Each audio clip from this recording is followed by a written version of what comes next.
Boa noite, pessoal. Tudo bem com vocês? Sejam bem-vindos à nossa live. Estamos começando um pouquinho atrasado hoje devido ao computador que deu uma travada. Aí a gente teve que reiniciar de novo. Ele, sabe, pregou uma peça em nós. Mas hoje estamos com o nosso amigo de Ituiutaba, Minas Gerais, Nicola Fratari. Seja bem-vindo, viu, Nicola? Que os Muito bons espíritos obrigado. estejam contigo. Que assim Pessoal, seja, sem que mais Deus delongas, esteja eu com vou você e que nós eu vou ler possamos uma aí ter mensagem. um momento de muita alegria. Ai, que bom. A gente que agradece você ter aceito o nosso convite, viu? Agora eu vou ler uma mensagem, pessoal, para a gente começar, não atrasar muito, tá bom? Jesus no teu dia a dia, de Agnaldo Pavani, pelo Espírito José de Moraes. Auxilie mais. Por mais que esteja trabalhando no bem, ainda não é suficiente. Auxiliar apenas nas horas vagas é pouco. Auxiliar apenas os mais próximos é egoísmo. Auxiliar apenas em dias marcados é limitar a caridade. Auxiliar quem pode pagar é troca de favores. Meu irmão, o tempo urge. O auxílio ao próximo deve ser respaldado no sacrifício e na renúncia. Não meça esforços quando o assunto for a caridade. Durma menos, descanse menos, reclame menos. Pense menos em si. Agindo assim, sem sombra de dúvida, terá mais tempo para auxiliar aqueles que precisam. Quem não auxilia torna-se um peso para os demais. Sempre se pode dar um jeito de fazer um pouco mais. Faça. As vagas para a reencarnação estão escassas. Aproveite ao máximo, afinal, você está reencarnado. Faça mais antes que a morte o alcance e o traga para cá, sem os tesouros da alma. Que assim seja. Vamos fazer mais, né, Nicola? Toda hora, Estão né? pedindo Tem que aqui, fazer estão alguma pedindo coisa. aqui para nós, né? Nicola, depois quando acabar a live a gente conversa um pouco, tá bom? Eu vou deixar você, fique à vontade, que os bons espíritos estejam contigo, meu amigo. Qualquer Que coisa assim, só me chamar, tá? tá bom. Então, pessoal, nosso agradecimento, a nossa alegria em estarmos aqui. Já estivemos, acho que é a segunda vez, né, que falamos aí com os amigos do Grupo Espírita Inácio Ferreira, cidade de Araraquara. Então, é com muita alegria. E hoje nós vamos refletir, dialogar, trazer alguns pontos para pensarmos um pouco essa questão do amar a si mesmo, na visão, né, numa ótica, numa perspectiva espírita. O que seria esse amar a si mesmo? Como devemos proceder? Que caminho é esse? Porque ouvimos hoje muitas filosofias, muita literatura a respeito, convidando para que todos nós possamos refletir sobre este tema. Há um chamado no ar, isso em todo o planeta, né? Referente a esta questão do amar a si mesmo, ou seja, uma volta a si. Como é que nós devemos proceder? O que o Espiritismo nos oportuniza a esse respeito? Como eu disse, são muitas correntes pedagógicas, psicológicas, filosóficas, que estão voltadas para esse tema. E nós começamos, então, nós percebemos, né, que o amar a si mesmo, esse título para esse estudo da noite, ele está dentro da frase máxima de Jesus, né? Amar ao próximo como a si mesmo. Então, daí nós tiramos o amar a si mesmo. E Chico Xavier, meus irmãos, bem lembrava que o próprio Cristo havia se superado, porque ele disse amar ao próximo como a si mesmo. E depois ele dizia amar ao próximo como eu vos amei. Chico Xavier, esse querido médium, missionário, lembrava muito e fazia essa percepção do que o Cristo havia dito, né? Amar ao próximo como eu vos amei, como eu amei a todos incondicionalmente. Vamos chegar lá, com certeza. Vamos conseguir um dia repetir as palavras de Jesus, né? E muito mais que repetir, vamos conseguir fazer. Amar a todos indistintamente. Vamos chegar nesse estágio evolutivo, sim. Então, como evoluir? Como crescer? Como sair desse estágio de aportamento em que muitas vezes nós nos comprazemos em tanta coisa triste, em tanta negatividade, em tantos problemas, né? Tanta infelicidade. E às vezes nós gostamos desse lugar de negatividade. Como dar um passo adiante, sair disso tudo? Como acertar mais? Como melhorarmos o nosso coração? Como dizia Herculano Pires, vamos conseguir ir diminuindo os nossos defeitos, as nossas paixões, os nossos vícios, e como vamos acrescer as nossas virtudes, fazê-las germinar como sementes. O Livro dos Espíritos nos oportuniza uma questão muito interessante. Quando fazem essa pergunta, Kardec faz essa pergunta aos espíritos, e um deles responde, né? Um sábio da antiguidade já vos disse: conhece-te a ti mesmo. Eis o caminho da nossa evolução. E que resposta, que frase aparentemente simples, mas que dariam aí compêndios e mais compêndios de estudo. Porque essa volta a nós mesmos, esse conhecer-nos, o que significa isso? E nós temos aqui algumas hipóteses, né, sobre essa volta a si mesmo. A primeira hipótese, meu irmão, é sobre aquele que se reconhece apenas corpo. Aquele ou aquela que se crê apenas esse corpo material. Ele só acredita naquilo que ele toca, naquilo que onde a vista alcança, né? Até onde a vista alcança, o que ele ouve. Somente no mundo sensorial, certo? Quando nós estamos nessa faixa, e muitas vezes, mesmo sendo espíritas, estudando reencarnação, imortalidade da alma, nós vivemos como se fôssemos apenas seres materiais. Há uma diferença no dizer, eu posso aqui estar falando, eu sou um ser imortal, sou um espírito reencarnado, mas eu posso viver como se não fosse, totalmente apegado unicamente às coisas da matéria. Quando assim ainda estamos totalmente voltados apenas ao ser material, a esse invólucro, a esta roupagem espiritual que nós chamamos de corpo físico, meus irmãos, muitas vezes nós vamos achar que amar a si mesmo é apenas cuidar da aparência, cairmos aí na loucura do consumismo, na saciedade dos prazeres e das paixões. Não é assim? Não que cuidar da aparência seja algo errado, de maneira alguma. Mas não é o todo, meus irmãos.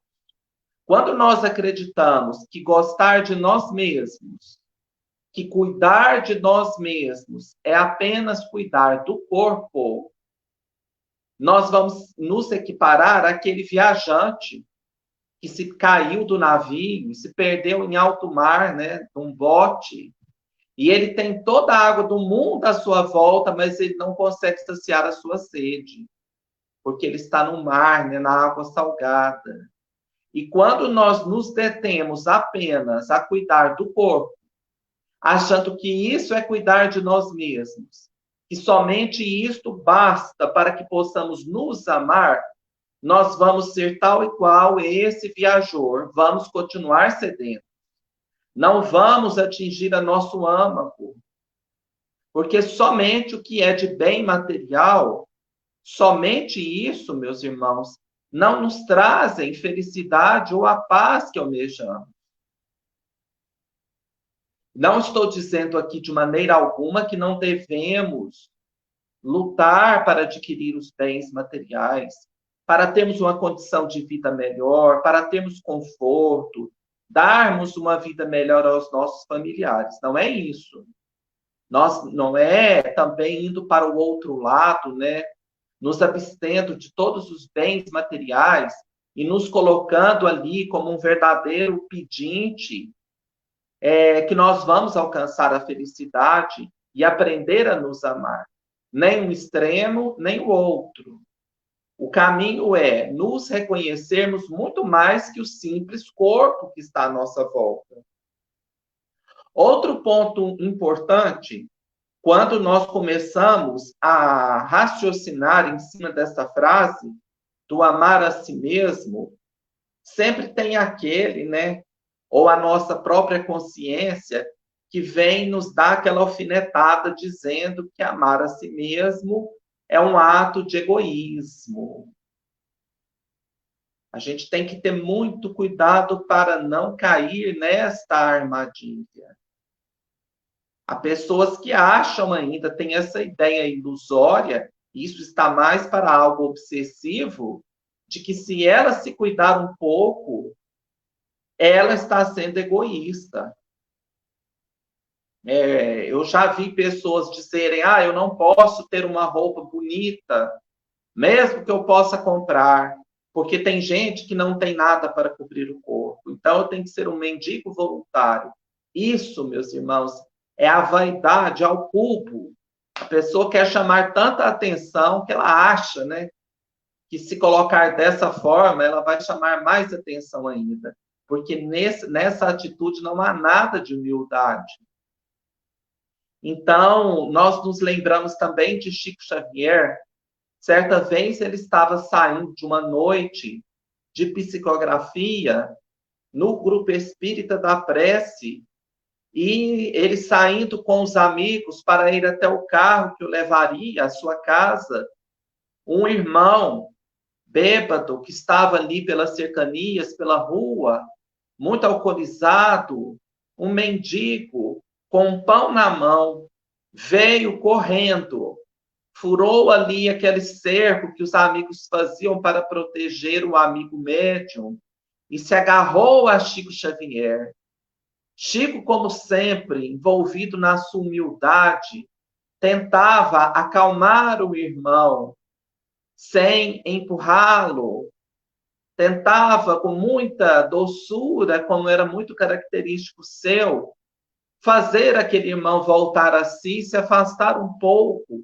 Os amigos aproximaram.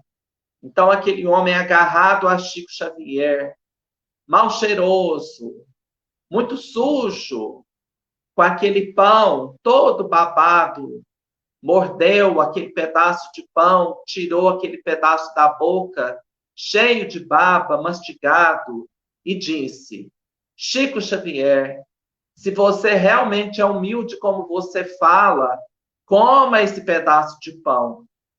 Então Chico, meus irmãos, olhou bem nos olhos daquele irmão e disse: Meu querido, eu não terei problema algum em te ajudar a comer o pão que você já iniciou a degustação. Todos ficaram olhando, meus irmãos, porque ninguém imaginava qual seria a reação ou as palavras de Chico. E nesse fato muito simples, que acontecia muitas e muitas vezes na vida do nosso irmão missionário, nós podemos ver a grandeza de Chico Xavier em dizer que isso não é humildade. Você se tornar, muitas vezes, capacho de outrem, né? Estender o pescoço ao outro, não é um ato de humildade, e muito menos daquele que se gosta, porque aquele que se gosta se preserva, se cuida, não é assim?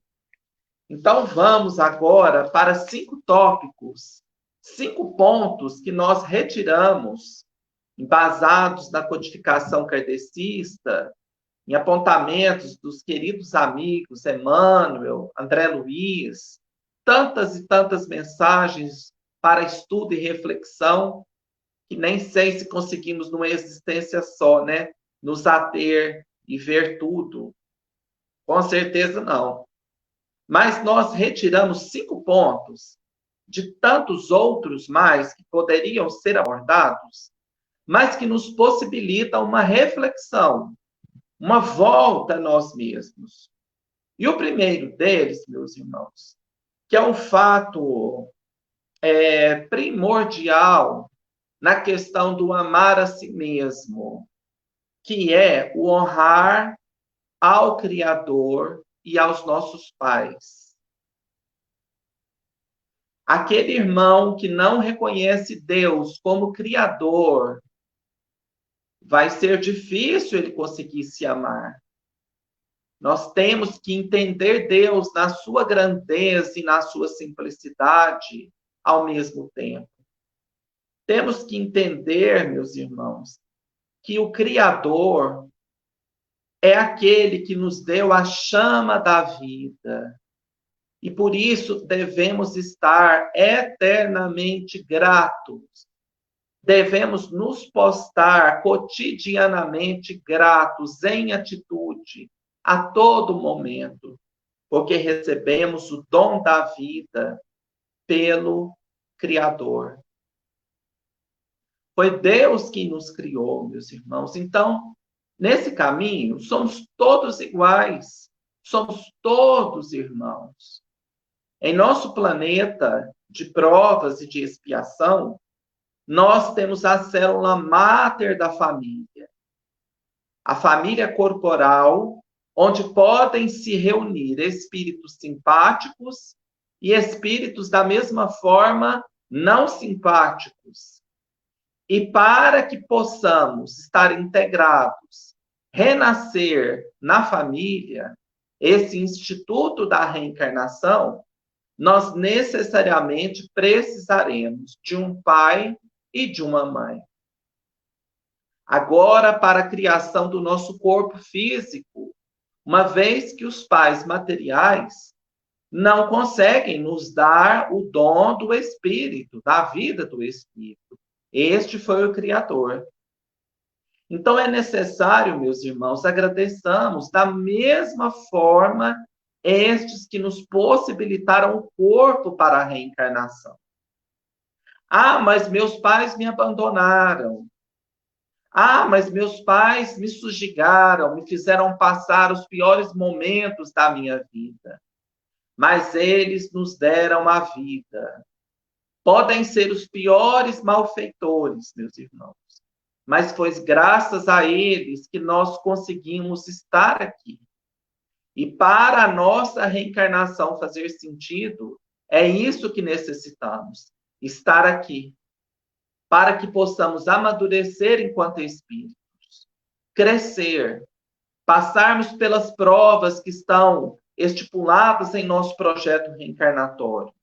Outros por expiações dificílimas, mas somente as provas e as expiações é que nos impulsionarão até o momento em que consigamos raciocinar e tenhamos os nossos atos educados, ou seja, até aquele momento em que nós vamos deixar de aguardar o sofrimento, de aguardar a dor e vamos começar a trabalhar no bem, a raciocinar no bem, antes que o cobrador chegue. Nós já teremos o merecimento para apresentar de volta. É isso que a doutrina espírita nos impele a todo momento. Então, amar assim, meus irmãos, é primeiramente reconhecer Deus como nosso Criador, aquele que nos deu a vida espiritual, e honrar os nossos pais aqui na Terra, porque eles nos possibilitaram o dom da reencarnação. Este é um primeiro momento para começarmos a refletir no amor a si mesmo. Porque aquele que odeia seu pai ou odeia sua mãe, e da mesma forma, em maior grau, odeia ou nega o Criador, ou seja, Deus, ele não vai conseguir se olhar com amor em momento algum da sua existência. Geralmente, a relação que temos, eu digo em sentimento, em verdade, até aquilo que nós ocultamos de nós mesmos, mas os sentimentos que nós temos para com os nossos pais são os mesmos que teremos para com a vida. E vamos receber de volta a mesma coisa. É por isso que devemos amar, respeitar, honrar aqueles que nos deram essa oportunidade, independente da forma com que eles se portem ou do que eles possam ter ocasionado a nossa existência, meus irmãos. Temos que aprender este exercício. Um segundo ponto importantíssimo, aceitar-se. Mas como é que é o aceitar-se na visão espírita, né? Já que nós nos propomos a discutir esse tema, trazendo alguns pontos que o espiritismo cristão nos oferece. Já que nos reconhecemos criaturas de Deus reencarnadas, temos que nos aceitar tais quais somos. Ou seja, no estágio evolutivo em que nos encontramos. Muitas vezes, quando acreditamos ser apenas o corpo, nós entendemos que nos aceitar é afirmar vícios, muitas vezes. Achamos que nos aceitar é dar o pior de nós ao próximo e dizer, sou assim mesmo, que me tolerem, eu me aceito como sou e eu sou dessa forma. E isso, meus irmãos, não se trata de alguém que se aceita e se ama. Se trata de um espírito revoltado, rebelde, que quer o tempo inteiro atingir as pessoas com o seu modo de ser. Isso não é a aceitação de si mesmo. Aceitar-se é se reconhecer como espírito eterno, reencarnado num planeta de provas e expiações. Isso quer dizer que temos um lado sombra e um lado luz. Temos um lado sombra que devemos aceitar, porque faz parte da nossa personalidade espiritual e do nosso momento. Aceitar os nossos erros não é compactuarmos com ele, justificá-los e continuar seguindo errado. É conseguir fazer aquele mergulho para dentro de nós, entendermos, conseguirmos extrair o que temos de errado e começar aquela luta. É o que Jesus nos falou, aquele que quer me seguir, carregue a sua cruz.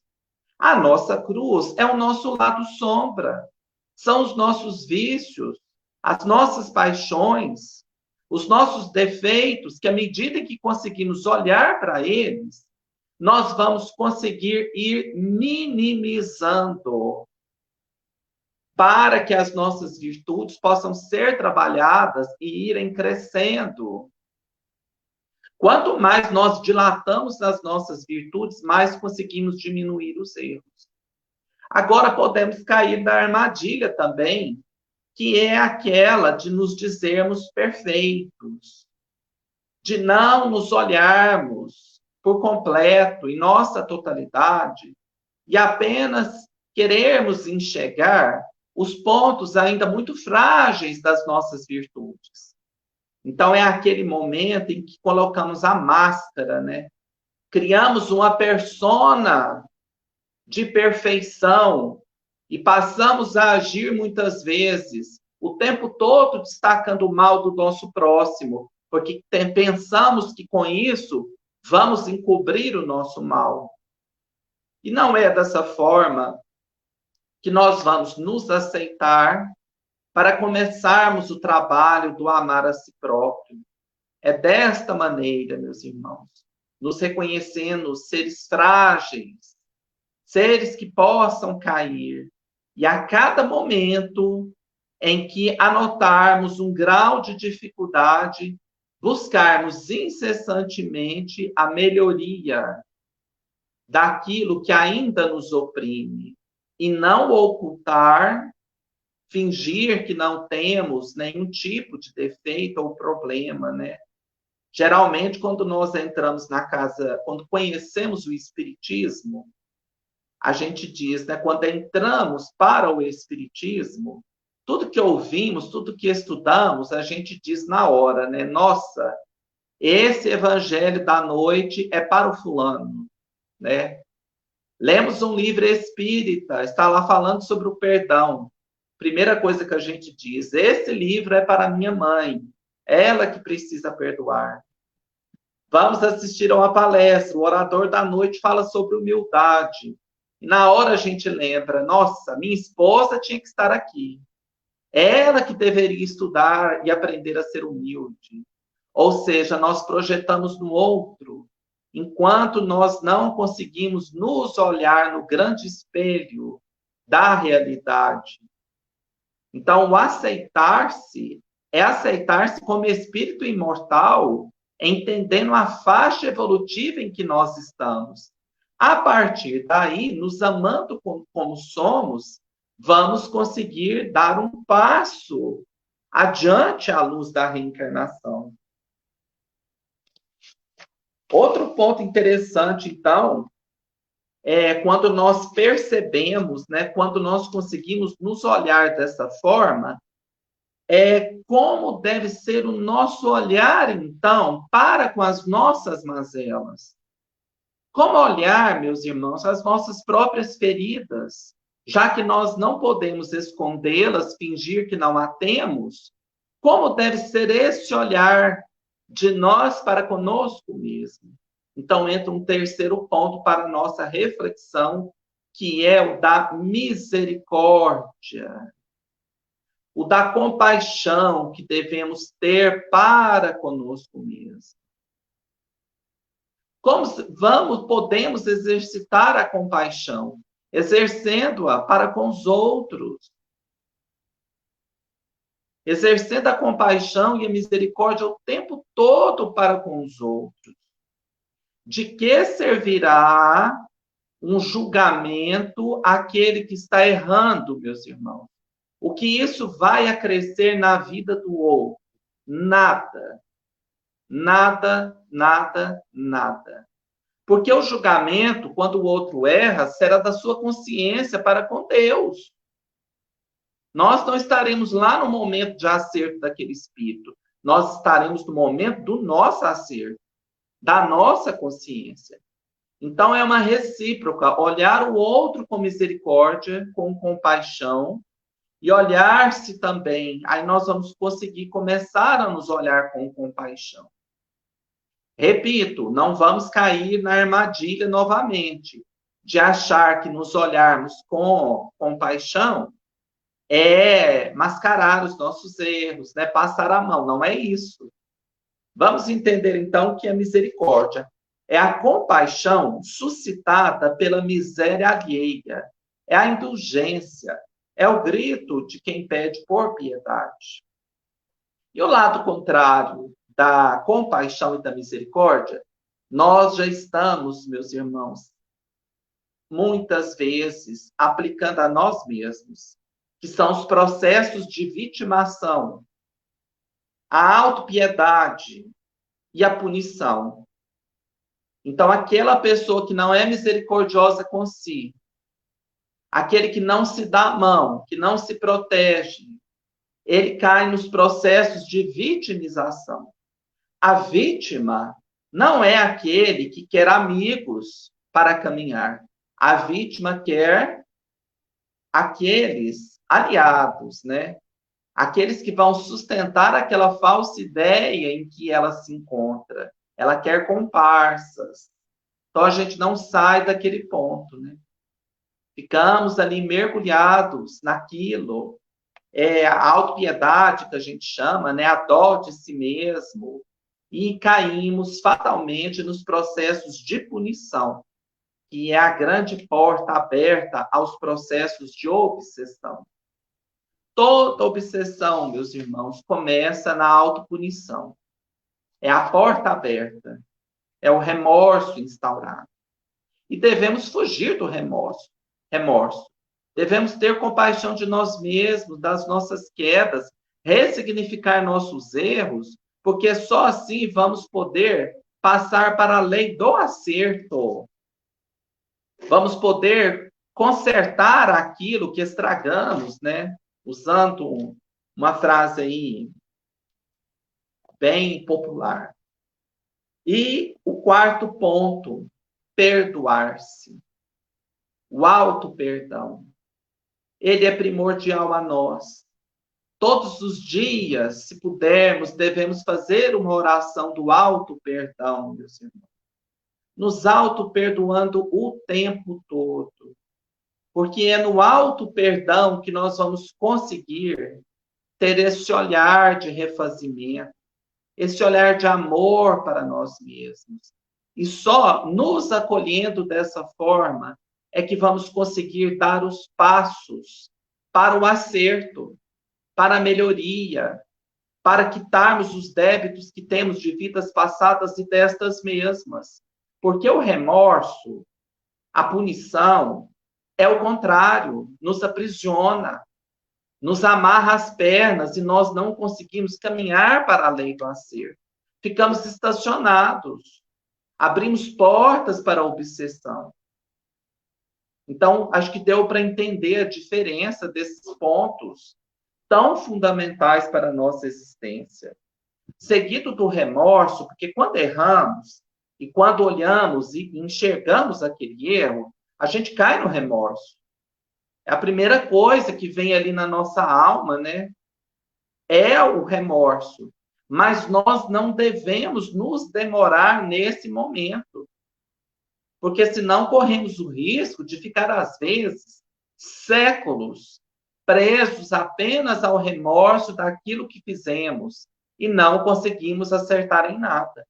Então, seguido ao remorso, rapidamente, automaticamente, segue-se o arrependimento.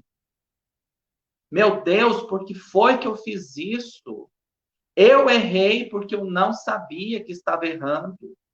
Ou eu errei conscientemente, preciso me desfazer disso. Quando erramos pelo coração, meus irmãos, é muito mais fácil voltarmos ao caminho e conseguirmos seguir esses passos. Quando erramos pela inteligência, friamente, é um caminho mais difícil, porque a inteligência pura e simples, fria, ela não admite o erro. Então, ela não se vê, a pessoa não consegue se ver errada. Por quê? Porque ela caiu pelo orgulho, pelo egoísmo puro, pela inteligência fria. Então, é bem mais difícil ela conseguir seguir esses passos. O remorso, o arrependimento e a reparação. Então, amar a si mesmo, meus irmãos, não significa que o débito foi quitado. Não é porque eu me auto-perdoei. Não é porque eu não estou me punindo, estou tendo misericórdia para comigo, que eu não terei que passar pela lei do acerto. Terei que passar, sim. Certa vez um homem procurou Jerônimo Mendonça, aqui na cidade de Ituiutaba.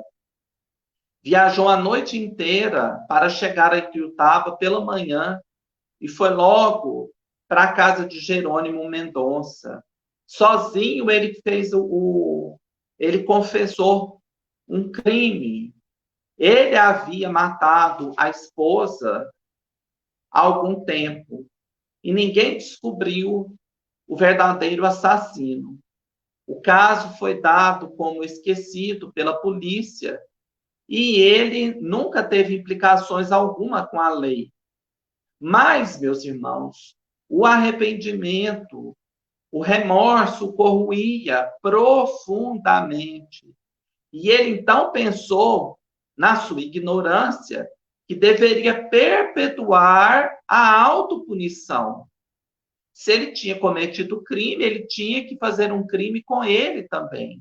Então ele começou a planejar um suicídio. Até que um dia, pela televisão, ele viu uma entrevista de Jerônimo Mendonça, um homem deitado em uma cama, tetraplégico, cego, problemas cardíacos de ordem elevada, mas que colocava a sua vida a favor do bem ao próximo. Trabalhava diuturnamente a favor das crianças carentes, auxiliando a todos. E ele, mais que depressa, tomou o carro e veio parar aqui na cidade de Tuiutaba, para confessar a Jerônimo este crime e dizer que já planejava o crime seguinte, que era o próprio suicídio. Então, meus irmãos, Jerônimo conversou com esse homem o dia inteiro e disse que se ele havia tirado a vida de alguém, ele deveria, enquanto podia, trabalhar para dar a vida àqueles que nada tinham, auxiliar as crianças carentes, as mãezinhas que não tinham condição de criar os filhos sozinha, os idosos que estavam nos cárceres, né, meus irmãos? Muitas vezes doentes em instituições de caridade, aqueles doentes mentais com suas famílias em necessidade. E Jerônimo disse a ele: Deus não quer, meu irmão, a punição. Deus não quer o castigo nem o ódio. O acerto com a sua esposa você vai ter no momento oportuno, mas ditado por Deus, e não pela sua consciência culpada neste momento, que está lhe infligindo a esse ato de suicídio, que não resolverá em nada. Então, meu irmão, passe a partir de agora. Você é um rico industrial. Passe a fazer tudo o que puder a favor da vida do outro. Porque no momento em que a sua consciência aflorar e que Deus realmente, né, bater o martelo, como a gente brinca, chegar, ou seja, o momento do acerto, todo o bem que você fez será colocado também na balança. Todo o mérito que você tiver. E aí a justiça divina entrará em ação e você passará pelo acerto. Então, aquele irmão, ele saiu de Tuiutaba transformado. Ligava para Jerônimo de tempos em tempos. Começou a fundar várias instituições de caridade, auxiliar as crianças, os idosos, as mãezinhas que eram postas para fora de casa, porque naquela época, quando a adolescente engravidava, né, meus irmãos, antes do casamento, muitas famílias a expulsavam de casa, então tinha aqueles lares que colhiam essas irmãs. E ele passou a ser aquele grande tarefeiro da vida. Ou seja, ele se perdoou e começou a trabalhar. Com certeza, no momento certo, tudo será colocado a pratos limpos. E ele, meus irmãos, não se esquivará do acerto. Ele vai passar pela lei do acerto, porém com o mérito de ter se arrependido e buscado já desde o início, né? Sem esperar a dor vir cobrar, ele já começou a trabalhar. É assim que nós devemos fazer.